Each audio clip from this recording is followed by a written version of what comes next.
챕터 6의 멀티스레드 보겠습니다. 챕터 7이 이제 리눅스 쪽인데요. 이거는 하지 않고 여기 멀티스레드에 대한 거는 윈도우에서만 하도록 하겠습니다. 그래서 목표를 보시면은 이제 멀티스레드 프로그래밍 필요성을 보고, 그 다음에 기본 개념, 그 다음에 윈도우에서 이제 멀티스레드를 이용을 해서 다중 처리를 하는 서버를 작성할 수 있다는 거를 보이고, 그 다음에 뭐 스레드 동기화 기법으로 해서 뭐 크리티컬 섹션 이런 것들을 소개하도록 하겠습니다. 그래서 목차를 보시면 이제 스레드가 뭔지 얘기를 하고, 챕터 2에서는 스레드 API는 이제 애플리케이션 프로그래밍 인터페이스죠. 그거 하고, 그 다음에 섹션 3에서 멀티스레드 TCP 서버, 그 다음에 마지막으로는 스레드 동기화에 대해서 보도록 하겠습니다. 그래서 섹션 1 스레드 기초입니다.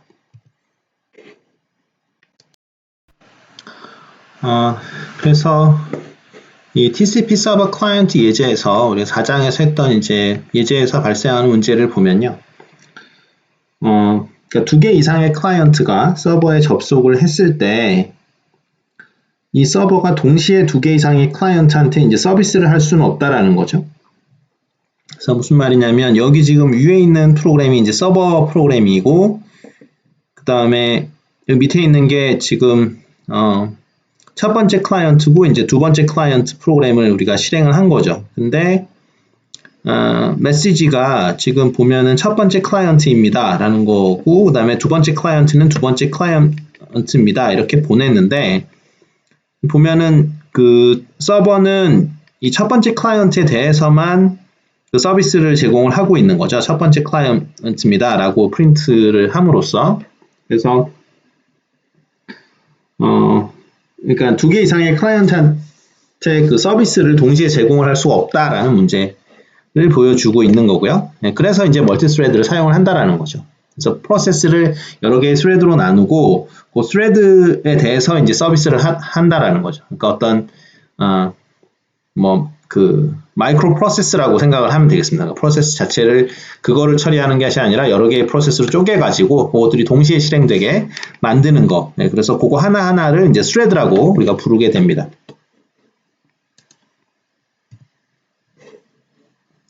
그리고 그 문제 중에 하나가 서버하고, 그러니까 서버가 있고 이제 클라이언트가 있을 때, 그러니까 순서가 잘 맞아야 된다라는 거죠.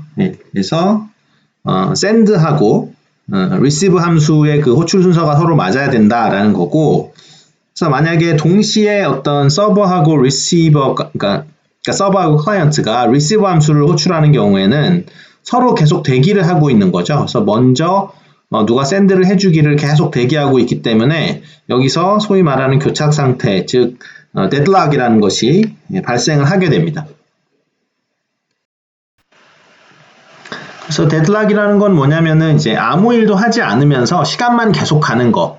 그래서 이게 데드락인 거예요. 그래서 그러니까 말 그대로 교착 상태죠. 그래서 이 데드락이 벌어지면은, 데드락이 이제 생기게 되면 아무것도 못하고 이제 시간만 계속 가는 겁니다. 지금 같은 경우에는 서로 데이터가 들어오기만을 바라면서 실제로는 아무 일을 하지 않고 있는 상태가 되는 거죠.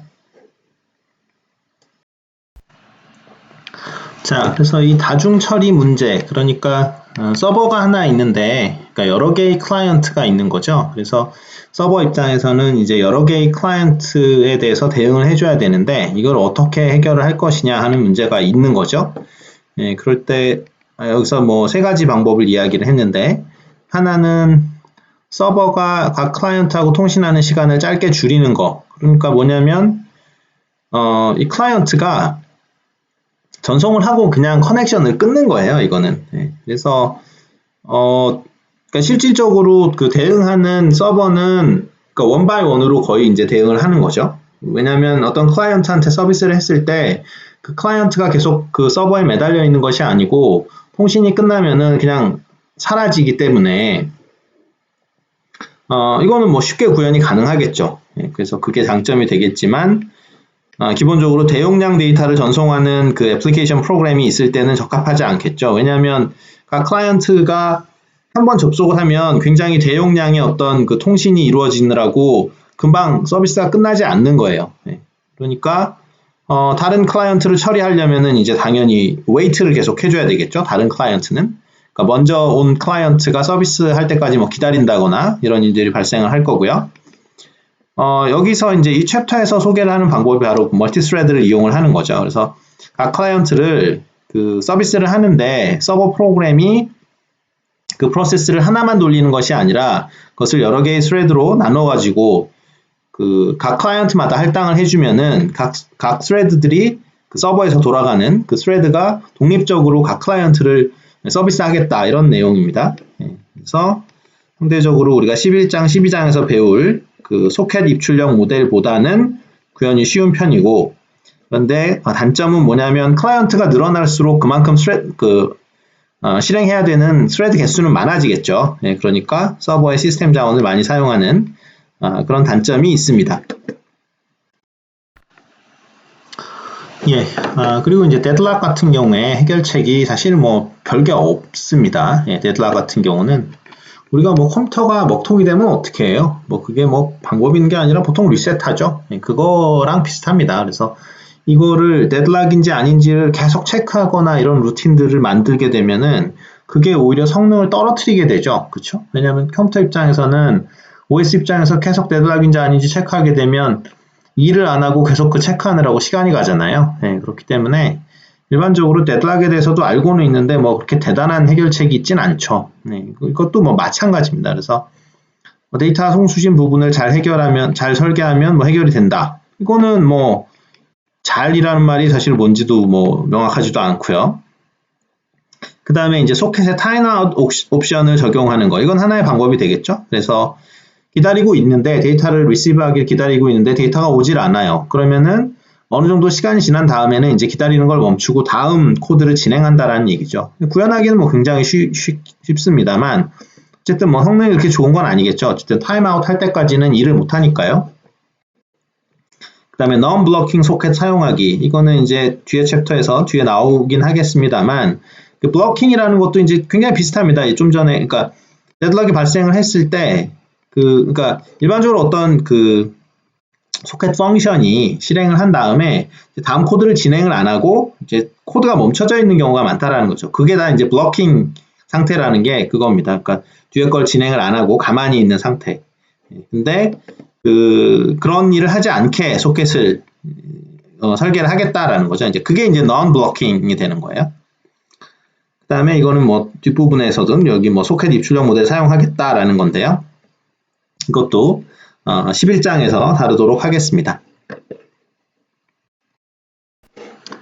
예, 그래서 스레드 보면은 프로세스는 이제 그러니까 프로그램하고는 다른 거죠. 이제 프로그램은 이제 디스크에서 일반적으로 그러니까 SSD에서 이제 자고 있다라고 생각을 하면 되고요. 그거를 이제 여러분들이 실행을 시키면은 그게 그 메모리로 올라오죠. 그렇죠? 코드하고 데이터가 메모리로 올라오는 거죠. 그러니까 어떤 러닝 프로그램이라고 생각하면 되고요. 그래서 CPU에서 그게 이제 러닝이 되는 거고, 그다음에 여기 얘기는 뭐 그렇게 맞는 얘기 같진 않습니다. 그래서 어쨌든 그 프로세스라는 거는 이제 프로그램이 그래서 코드 데이터 리소스들을 이제 프로그램이 파일에서 잠자고 있었는데 그거를 런을 해가지고 그걸 메모리 영역에 이렇게 가지고 온 거죠. 예, 그래서 러닝 프로그램이라고 생각하면 되고요. 스레드는 이 프로세스가 몇 가지의 스레드로 이루어져 있다라고 생각을 하시면은 좋겠습니다. 그래서 우리가 primary thread 또는 뭐 main thread라는 게 있는데 우리가 응용 프로그램을 실행을 하면은 이제 최초로 만들어지는 thread가 되겠습니다. 그래서 이 main 함수, 그러니까 C 언어 여러분들이 프로그램을 할 때 그때 main 함수를 실행을 하게 되는데 이게 그러니까 primary thread, 그러니까 main thread라고 생각을 하시면 되겠습니다. 멀티스레드 동작 원리 보겠습니다. 이거는 지금 CPU가 하나밖에 없다라고 가정을 한 거예요. 그러니까 코어가 하나밖에 없다라고 가정을 한 거라서 뭐 여러분들이 가지고 있는 PC는 다 멀티코어인 상황이라 이게 잘 맞진 않겠지만 어쨌든 지금 그 동작 원리 설명은 스레드가 2개고 CPU 코어는 하나밖에 없다라고 가정을 하고 말씀을 드리겠습니다. 그래서 기본적으로는 그 CPU에서 러닝 하고 있는 거는 그러니까 뭐 스냅샷으로 찍는다라고 하면은 하나밖에 없는 거예요. 네, 그래서 지금 1번 스레드가 지금 실행이 되고 있는데 2번 스레드로 이제 그 스위칭이 된다라는 거죠. 네, 그러면은 이제 그 CPU에서의 그 레지스터 값하고 그 다음에 뭐 스택 값들 그러니까 여러 가지 것들이 이제 그 다 세이브를 해놔야 되겠죠. 그렇죠? 예, 그래서 그런 여러 가지 값들을 다 세이브를 하고 그 다음에 이제 그 스레드 2가 이제 실행이 되겠죠. 물론 여기서 보면은 뭐냐면 그 스레드 1에 대해서 실행하던 그 레지스터 밸류드나 이런 것들은 다 여기 이제 스레드 그 1에 다가 다 세이브를 해놔야 되고 그 다음에 이제 스레드 2에 대한 그 인포메이션들 그런 그 블록들을 이제 다시 가져와야 되겠죠. 레지스터 밸류라든가 뭐 이런 것들을 다 가져와서 그 다음에 실행을 하고 그 다음에 다시 또 만약에 스위칭을 하려면은 이걸 컨텍스트 스위칭이라고 하는데 이 컨텍스트 스위칭을 해서 다시 또 스레드 1을 실행을 하려면은 다시 또 그 레지스터 밸류들을 다시 그 세이브를 하고 그 다음에 스레드 1에 대한 값들을 다시 가지고 온 다음에 그 다음에 이제 스레드 1을 실행을 해야 되겠죠. 그렇죠? 그래서 기본적으로 이런 식으로 스레드 사이에 왔다 갔다를 하게 되고 그 컨텍스트 스위칭 때문에 이제 시간이 걸리기는 합니다. 그래서 어쨌든 그 바깥의 유저가 봤을 때는 2개의 어떤 그 스레드가 동시에 실행되는 것처럼 보이는 거죠. 근데 이제 시간적으로 여러분들이 뭐 카메라로 찍는다라고 하면은 어떤 순간에서는 그 코어 하나는 어떤 하나의 스레드만 실행을 하고 있는 그런 겁니다. 자, 그래서 여러분들이 그 각 그 프로세스가 그러니까 프로세스마다 갖고 있는 그 스레드 수를 확인을 할 수 있는데요. 그리고 여기 보면은 윈도우에서는 이제 리소스 모니터라는 거를 불러가지고 확인할 수 있고, 여기서 리눅스에서는 이제 PS 명령어에서 적당히 이제 옵션을 여기 마이너스 뭐 ELF라는 옵션을 줬는데, 그렇게 해가지고 여러분들이 이제 스레드의 개수를 볼 수가 있는데요. 그래서 한번 해보면은 이제 여기서 여기 물음표 있는 거 요거를 이렇게 해가지고 여기 저는 이제 제가 썼기 때문에 이렇게 써져 있는데 그래서 어쨌든 리소스 그렇죠? 이렇게 하고 모니터 이렇게 치면은 여러분들이 리소스 모니터를 부를 수 있습니다. 그래서 이거는 윈도우 깔면은 이게 자동으로 깔려져 있는 것이고 그래서 여기서부터 보면은 여기 스레드가 뭐 65, 16 이렇게 나오는데 굉장히 많은 스레드를 가지고 있다라는 걸 여러분들이 확인을 할 수 있습니다. 그러니까 윈도우에서는 리소스 모니터라는 그 앱을 실행을 시켜가지고 여러분들이 그러니까 프로세스가 돌아갈 때 얼마만큼의 스레드가 필요한지를 확인을 할 수가 있는 거죠. 그러니까 내부에 존재하는 스레드 수를 우리가 확인할 수 있습니다. 자, 섹션 2로 넘어가서요. Thread API, Application Programming Interface 보겠습니다.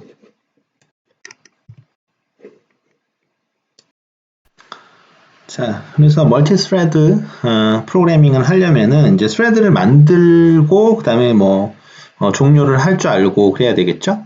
그래서 먼저 스레드를 만들어야 되니까 그때 이제 어떻게 하겠느냐라는 거죠. 우리가 그 C 프로그램을 실행을 시키면 그 메인 함수는 이제 그 메인 스레드니까 그거는 당연히 이제 자동으로 만들어질 거고요.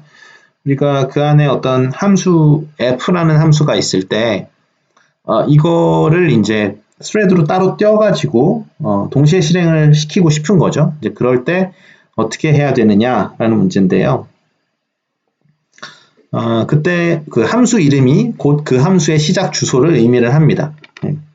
그래서 그 어떤 프로세스가 이제 실행이 될 때 그 프로세스가 메모리에서 차지하는 그 어드레스 스페이스가 있겠죠. 그러니까 그때 어디서부터 그 f 함수가 실행이 되느냐 이제 그걸 알아야 되는데 그거는 이제 함수 이름이 된다라는 거죠. 그 다음에 f 그 함수가 실행할 때 이제 사용될 그 스택의 크기, 예, 그거는 그러니까 스택을 만들어주는 거는 이제 오퍼레이팅 시스템이 알아서 해주니까, OS가 알아서 해주니까 우리는 그 얼마만큼의 스택이 필요하다. 왜냐하면은 그 스택이 있어야 이 f 함수 안에서의 뭐 파라미터 왔다 갔다 하는 거랑 그 다음에 f 함수 안에 있는 그 로컬 베리어블이 이제 거기 스택 안에서 만들어지겠죠. 자, 이거는 멀티 스레드 예가 되겠죠. 예, 그래서 보면은 여기 메인 프로그램이 있고 여기 f라는 함수가 되어 있는데 이 f라는 함수는 지금 두 개의 스레드로 이제 실행을 하려고 합니다. 그래서 여기 스레드 1, 2는 이 f라는 함수를 실행하는 그 스레드가 되겠고요. 그래서 여기 스레드 1하고 스레드 2는 이제 여기서 실행이 되는 거고, 이 메인 함수는 여기 그 메인 스레드에서, 예, 여기서 이제 실행이 되는 거죠. 그래서 이걸 실행하는 스택은 이제 여기 있고, 여기 스레드 1, 2는 여기 있는, 예, 이런 형태가 되어 있고, 이제 코드 자체는 뭐 여기 이제 올라와 있다라는 거죠. 그래서 코드는 여기 있지만 여기 그 스택은 지금 따로따로 되어 있기 때문에 이 f라는 그 함수에서 사용하는 로컬 베리어블들은 이제 스레드 1의 로컬 베리어블들은 여기 있는 거고, 스레드 2의 로컬 베리어블들은 이제 여기 만들어지겠죠. 윈도우에서 그러니까 스레드를 만들 때 사용하는 함수가 이 create thread 함수입니다. 그래서 이 스레드 생성이 되면은 이 함수는 이제 스레드 핸들을 리턴하게 되는데요. 이제 그걸 통해서 이제 스레드를 우리가 제어를 할 수가 있게 됩니다. 그래서 뭐 여기 보면은 여기 뭐 size t 해가지고 뭐 dw, 그러니까 stack size 이렇게 되어 있는데 이게 이제 기본 크기는 1MB로 되어 있습니다. 그래서 기본적인 스레드에서 사용하는 그 사이즈, 예, 메모리 사이즈가 1MB다라고 보시면 되고, 다른 것들에 대해서는 뭐 뒤에서 필요하면은 커버를 하도록 하겠습니다. 그 다음에 여기서 이제 thread 함수의 그 시작 주소가 되겠죠. 요게 그래서 여기 보면은 여기 그 lp start address라고 해가지고 그 그러니까 thread 함수가 시작이 되는 그 시작 주소를 이제 여기다가 입력을 하게 되어 있고요. 그 thread 함수의 이름은 이제 반드시 어떤 형태로 그 입출력 타입을 정의를 해야 되냐면은 좀 전에 말씀드린 이 슬라이드 나온 이런 형태로 정의가 되어야 합니다. 그래서 여기 있는 LP 파라미터, 요게 지금 그 thread 함수에다가 이제 전달을 하는 그 파라미터가 되겠죠. 여기 파라미터라고 써 있으니까요. 당연히 그런 거고, 그러니까 create thread 함수를 콜할 때, 그때 이제 요 파라미터가 들어가는 거예요. 이거는 32비트 윈도우의 경우에 스레드가 몇 개 만들어질 수 있느냐라는 건데요. 이게 프로세스가 그러니까 실행이 될 때 그 4GB 밖에 이제 사용을 할 수가 없죠. 왜냐하면 2에 32승 하면은 이제 4GB 밖에 안 나오니까 그 어드레스 스페이스가 4GB 밖에 안 되죠. 32비트 윈도우의 경우에. 근데 뭐 지금은 다 64비트 윈도우를 쓰기 때문에 이게 뭐 맞지는 않는 내용이 되겠습니다만 원리상으로 그렇고 커널 코드, 즉 그 오퍼레이팅 시스템 코드로 사용이 되는 게 이제 2기가니까 유저한테 할당되는 거는 2기가 밖에 없고요. 그 다음에 여기 스레드 스택이 이제 기본적으로 스레드에 대해서 할당이 되는 게 1MB였잖아요. 그래서 그 최대한 스레드 개수를 늘린다고 하면은 2GB 나누기 1MB 해가지고 그게 이제 2000개, 정확히 하면 2048개가 되는데 최대 개수가. 그런데 뭐 그렇게 많이 만들어질 수가 없는 게 이 유저 스페이스에서 지금 뭐예요? 코드도 여기 들어가야 되고 힙 영역에, 그러니까 뭐 에몰록 함수 콜 같은 거 했을 때 그 에몰록 했을 때 그 스페이스도 다 이 유저 스페이스에 할당이 되기 때문에 이게 스택에만 할당이 될 수가 없는 거죠. 그래서 실제로는 그렇게 2000개 넘게 할당이 될 수는 없습니다. 근데 만약에 뭐 그런 것들을 다 무시하고 그냥 대략적으로 스택이 1MB라고 계산을 하면은 최대 2000개, 2048개가 뭐 된다라고 이야기를 할 수도 있겠죠. 근데 물론 그렇게 다 맥시멈으로 만들어낼 수는 없는 거고요. 자, 스레드 만드는 거는 이제 create thread 함수를 통해서 만들어진다라는 얘기를 했고요. 그러면은 이제 스레드가 종료가 되는 방법은 네 가지가 있는데 그냥 스레드 함수가 return 해가지고 끝날 수 있고요. 함수 안에서 exit thread 함수를 콜해서 끝날 수도 있고 아니면 다른 스레드가 terminate thread 함수를 콜해가지고 어떤 스레드를 강제로 종료시킬 수도 있고 메인 스레드가 종료를 하면은 이제 다른 프로세스 내에 다른 스레드가 다 종료가 됩니다. 그러니까 4번 같은 경우는 그냥 그렇다라는 거지. 이건 뭐 그냥 팩트에 대한 거지. 이게 뭐 종료 방법이라고 얘기하긴 그렇죠. 그러니까 메인 스레드가 끝나면 다 끝난다라는 얘기고요. 그래서 실질적으로 종료하는 방법은 3개밖에 없는 것이고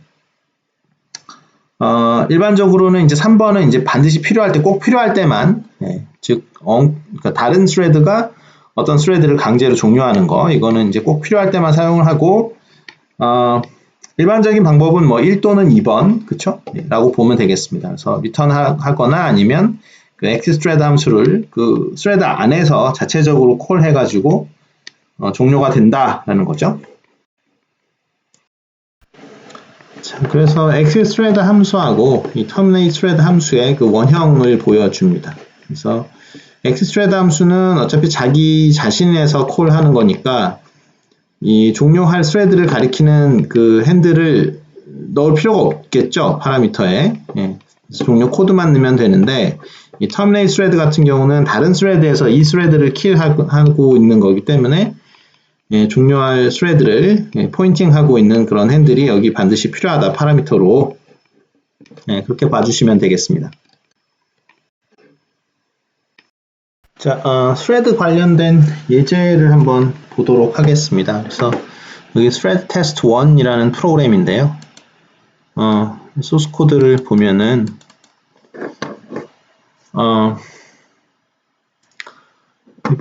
여기 그 point 3D라고 이제 구조체가 있죠. 그래서 x, y, z 세 개의 인티저 베리어블로 되어 있는 point 3D라는 이제 구조체의 그 타입을 우리가 define 하고요. 그 다음에 요 mythread라는 함수가 지금 thread 코드가 되겠습니다. 이게 thread 코드가 여기 이렇게 있는 거고요. 그 다음에 여기 main 함수에서는 뭘 하고 있냐면 첫 번째 thread를 만듭니다. 여기 보면 여기 create thread 함수가 여기 있죠. 그 다음에 파라미터로 여기 포인터 타입으로 pt1을 이제 입력을 해줍니다. 그래서 이 그 thread가 만들어질 때 이 파라미터로 들어가는 게 이제 파라미터 포인터인데 10하고 20하고 30을 가리키고 있겠죠. 그 다음에 두 번째 스레드를 만들 때 보면은 파라미터로 여기 포인터, 그러니까 pt2를 입력을 해가지고 그곳에 포인터를 넘겨주죠. 그래서 이 스레드는 이제 40, 50, 60을 가리킬 수 있도록 이렇게 만들어줍니다. 그 다음에 만들고 이제 close handle 해가지고 이 핸들 자체는 닫아주는데 그렇다고 해서 이 close handle을 했다고 해서 thread가 끝나는 건 아니에요. 이거는 thread가 끝나는 건 어떻게 됩니까? 이 thread 코드가 여기 return 0를 만나가지고 그때 이제 그 thread가 끝나는 거겠죠. 그 다음에 보면은 그렇게 해가지고 이제 thread 1하고 thread 2가 이제 만들어지고 그 다음에 여기서 주의를 할 것이 여기서 이제 여기 그 sleep 2000이라고 있죠. 그래서 이게 그 모든 단위가 이제 밀리세컨드 단위이기 때문에 sleep 2000이라고 하면 2초를 쉬고 그 다음에 메인 함수가 끝나는 겁니다. 그래서 이게 슬립을 하지 않으면은 어떻게 되겠어요? 이게 메인이 더 먼저 끝나버릴 수가 있죠. 그 스레드 실행하는 것보다. 그래서 그거를 그렇게 돼서 스레드가 다 실행되지 않는 거를 바라지 않기 때문에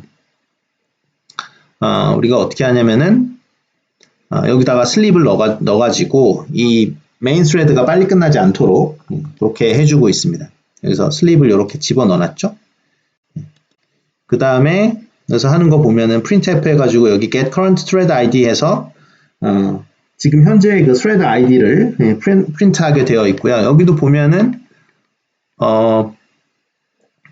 지금 이 thread 코드를 보면은 get current thread ID 해가지고 이 thread의 ID를 프린트하고 그 다음에 이제 그 X좌표, Y좌표, Z좌표를 프린트하게 돼 있죠. 그러니까 이 코드 때문에 이 thread ID, 처음에 thread ID는 뭐겠어요? 그 thread 1의 그 ID가 될 거고, 그 다음에 이제 thread 2의 ID가 될 거고, 그쵸? get current ID로 받는 것이, 그 다음에 이 마지막으로 프린트되는 get current thread ID는 바로 그 main thread의 ID가 되겠죠. 그 다음에 그 전에 말씀드렸던 그 LP 그 start address 뭐 그거 있었잖아요. 여기 보면은 여기 my address가 이렇게, 그러니까 my thread라고 이렇게 들어가 있습니다. 그래서 이게 지금 뭐냐면 thread가 만들어졌는데 이 thread가 도대체 무슨 코드를 실행을 하는 거냐면 여기 그 thread 코드를 실행을 해야 되는 거죠. 그래서 이 my thread가 하나의 주소처럼, 그러니까 주소로서 여기 들어가 있는 거죠. 그래서 이게 create, 그러니까 thread가 만들어지면서 뭘 실행을 하는 거냐면은 이 my thread 코드를 실행을 하게 되는 거죠. 그래서 그 어떤 시작 주소 역할을 한다라는 거죠. 이렇게 만들어지면서 요게 실행이 되는 거죠. 이 thread 코드가. 그래서 여러분들이 뭐 다른 thread 코드를 만든다고 하면은 여기를 이름을 바꿔주면은 그 thread가 실행이 되는 거겠죠. 지금은 여기 create thread가 뭐를 실행을 하는지 그러니까 시작 주소, 그 thread 코드의 시작 주소를 여기 세 번째 파라미터에 집어넣게 되어 있습니다. 그래서 실행을 한번 시켜보면요. 빌드를 하고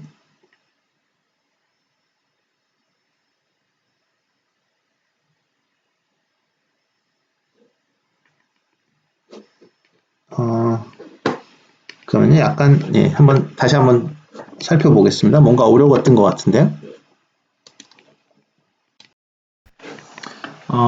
이게 프로그램이 약간 그 제공된 예제가 약간 좀 버그가 있는 것 같고요. 그래서 여기를 x86으로 여러분들이 솔루션 플랫폼을 좀 바꿔야 될 것 같습니다. 그래서 그 64비트 쪽으로 하니까 에러가 자꾸 나고, 여기 이제 x86이 이게 아마 이게 32비트로 지금 디버깅 한 거잖아요. 윈32로. 그렇게 하면은 이제 빌드를 하는데 문제가 없습니다. 그래서 요거는 좀 그렇게 빌드를 할 때 여기서 솔루션 플랫폼을 그 x86으로 좀 바꿔서 해주셔야 될 것 같고요. 그렇게 한 다음에는 그 다음에는 이제 실행을 하면 되겠죠. 지금 실행을 하면은 여기 보시면은 재밌는 게 그러니까 thread 1하고 thread 2가 실행되는 순서가 이게 그 보장을 못해요. 그러니까 thread 1이 먼저 실행된다라는 보장을 지금 못하고 있습니다. 보면은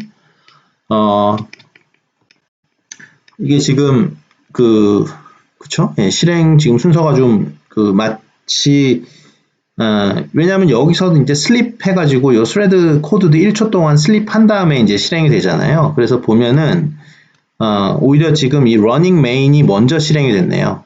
같은 경우 보면은 이게 먼저 실행이 됐고 그 다음에 이제 thread 2, 그 다음에 이제 thread 1이 실행이 된 거를 볼 수가 있습니다. 이 순서는 이제 보장을 할 수가 없는 거죠. 어쨌든 실행이 다 되기는 했는데 다시 한번 실행을 해보면은,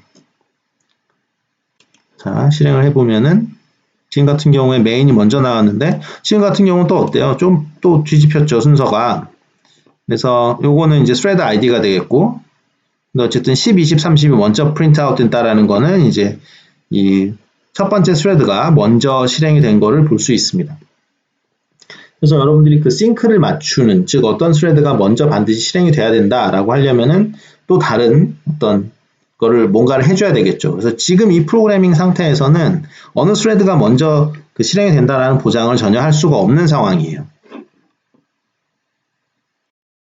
자, 그래서 좀 전에 예제에서 봤던 것처럼 어떤 priority를 주지 않으면은 어떤 게 그 CPU에서 많은 그러니까 먼저 끝날지, 즉 많은 시간을 할당받을지 우리가 알 수가 없죠. 그래서 그러니까 priority를 변경을 하려면은 이제 스케줄링을 해야 된다라는 거죠.